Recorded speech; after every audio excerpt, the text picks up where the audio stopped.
Cours de 7e année. Biosphère. Objectif. Comprendre le concept de biosphère et ses différentes représentations. Par biosphère, on entend l'ensemble des régions de la planète où la vie peut exister, à savoir la lithosphère, l'hydrosphère et l'atmosphère. Dans un environnement, on trouve deux types d'éléments. Ceux qui abritent la vie, les éléments biotiques, et ceux qui n'en abritent pas. Les éléments abiotiques. Dans un écosystème, plusieurs éléments biotiques, tels que les animaux, les plantes et les micro-organismes, interagissent entre eux et avec des éléments abiotiques tels que les roches, l'eau et l'air.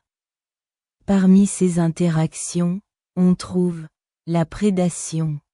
Lorsqu'un individu ou une espèce se nourrit d'un autre pour survivre.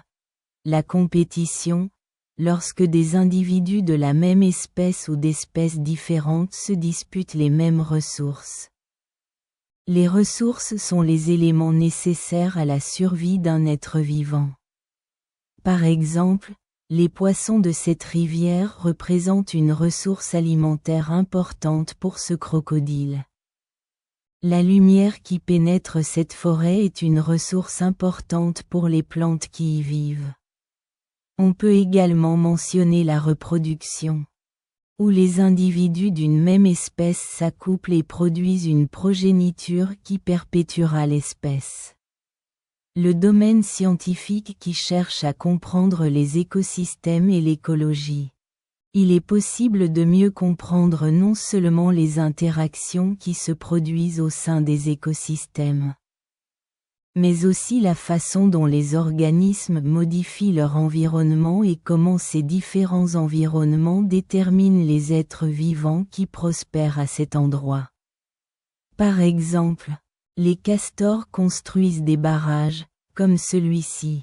De telles actions modifient l'environnement tout entier, non seulement pour les castors, mais aussi pour les autres animaux et plantes qui y vivent. Les tatous creusent des trous. Ces trous servent souvent d'abri à une grande variété d'autres animaux.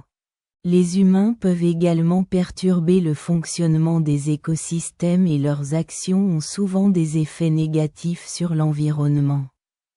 Par exemple, la destruction d'une partie d'un écosystème, comme une forêt, implique également la disparition d'une grande diversité d'êtres vivants et au moins la modification de nombreux éléments abiotiques tels que le sol et l'eau. Ces actions génèrent déjà de nombreux problèmes pour les humains eux-mêmes. Le changement climatique, par exemple, résulte en grande partie de la destruction massive de milieux naturels. Il existe cependant des exemples d'impacts humains positifs sur la nature. La création d'unités de conservation vise à protéger des zones de différents biomes et toute leur biodiversité. Les peuples autochtones et les communautés traditionnelles, Kaisara, communautés riveraines, Quilombola, jouent également un rôle fondamental dans le maintien de l'équilibre écologique. Les pratiques de ces peuples, telles que l'agriculture rotative et les techniques de régénération forestière, favorisent la conservation de la biodiversité.